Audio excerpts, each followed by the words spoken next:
श्री स्वामी समर्थ. 3.5 मुहूर्तांपैकी एक असणारा गुढीपाडवा हा सण येत्या 9 एप्रिल 2024 रोजी येत आहे. मित्रांनो, आपल्याला पैशांची चणचण भासत असेल, उत्पन्न वाढत नसेल, आर्थिक अडचणी खूप त्रास देत असतील, तर आपल्याला त्या दिवशी काय करायचे आहे? तर मित्रांनो, आपल्याला श्रीयंत्राची स्थापना करायची आहे.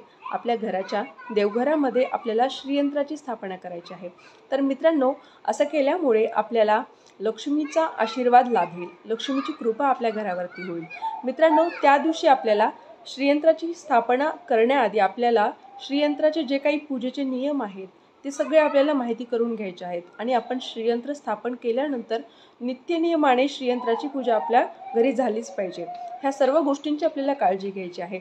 मित्रांनो, जर तुम्हाला खरंच खूप अडचणी जाणवत असतील आणि खूप त्रास होतोय, आर्थिक अडचणींचा, उत्पन्न वाढत नाहीये, प्रगती होत नाहीये, तर नक्की आपल्याला त्या दिवशी श्रीयंत्र आणायचे आहे आणि आपल्याला आपल्या घरी देवघरामध्ये श्रीयंत्राची स्थापना करायची आहे. गुढीपाडव्याच्या या शुभ मुहूर्तावर आपल्याला श्रीयंत्राची स्थापना करायची आहे. आपल्या घरी खूप लक्ष्मीची कृपा झालेली तुम्हाला दिसेल. तुम्ही नित्यनेमाने मनोभावे पूजा करा, तुम्हाला त्याचं नक्कीच फळ मिळेल.